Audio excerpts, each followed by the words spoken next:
തൃശൂർ പഴയന്നൂർ പഞ്ചായത്തിലെ കുമ്പളക്കൂട് ആദിവാസി സങ്കേതത്തിൽ കുടുംബങ്ങൾ കഴിയുന്നത് അടിസ്ഥാന സൗകര്യങ്ങൾ പോലും ഇല്ലാതെയെന്ന് പരാതി. 14 കുടുംബങ്ങളിലായി 74ഓളം പേരാണ് ദുരവസ്ഥയിൽ ഇവിടെ കഴിയുന്നത്.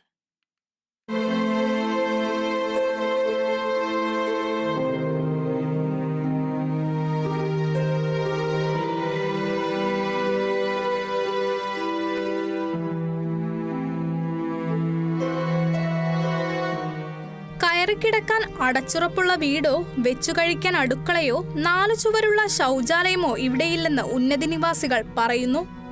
കാട്ടുകമ്പുകൾ നാട്ടി പ്ലാസ്റ്റിക് ഷീറ്റ് മൂടിയതാണ് മിക്കവരുടെയും അടുക്കള. ചിലരുടെ വീടും ഇങ്ങനെ തന്നെ. പ്രായപൂർത്തിയായ പെൺകുട്ടികൾക്കും മുതിർന്ന സ്ത്രീകൾക്കും പുലർച്ചെ വെളിച്ചം വീഴും മുമ്പേ കാട് കയറി വേണം പ്രാഥമിക കൃത്യം നിർവഹിക്കാൻ. 81കാരനായ ചുക്രനാണ് കുമ്പളക്കോട് ആദിവാസി സങ്കേതത്തിന്റെ ഊരുമൂപ്പൻ. ചുക്രന്റെ മക്കളും കൊച്ചുമക്കളും അടങ്ങുന്നതാണ് സങ്കേതത്തിലെ ബാക്കി അംഗങ്ങൾ. കുടുംബശ്രീ നിർമ്മിച്ചു നൽകിയ വീട് എപ്പോൾ വേണമെങ്കിലും നിലംപൊത്താവുന്ന അവസ്ഥയിലാണ്.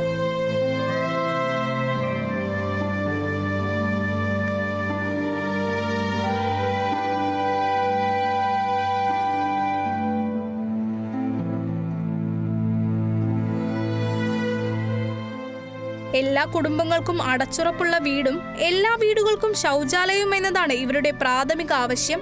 എന്നാൽ തെരഞ്ഞെടുപ്പ് അടുക്കുമ്പോൾ മാത്രം ഇവിടെ എത്താറുള്ള ജനപ്രതിനിധികൾ തങ്ങളുടെ ആവശ്യങ്ങൾ ചെവിക്കൊള്ളാറില്ലെന്ന് ഇവർ സാക്ഷ്യപ്പെടുത്തുന്നു.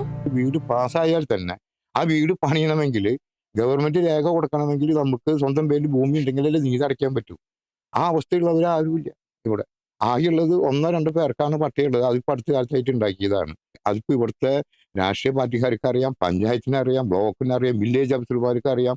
ഇവിടെ വരുന്ന സകലവിധ ഉദ്യോഗസ്ഥന്മാർക്കും ട്രൈബൽ ഡിപ്പാർട്ട്മെന്റിൽ മുഴുവൻ ഉദ്യോഗസ്ഥന്മാർക്കും ഇതറിയാവുന്ന കാര്യമാണ്. നമുക്കൊരു ജാതി തെളിയിക്കണമെങ്കിൽ തന്നെ നമ്മുടെ എവിടെയുള്ള ആളാണെന്നുള്ളതിനൊരു പ്രൂഫ് ഉണ്ടാവുന്നുണ്ട്. വരുന്ന തിരഞ്ഞെടുപ്പിലെങ്കിലും ലഭിക്കുന്ന വാഗ്ദാനങ്ങൾ നിറവേറ്റപ്പെടുമെന്നാണ് ഇവരുടെ പ്രതീക്ഷ.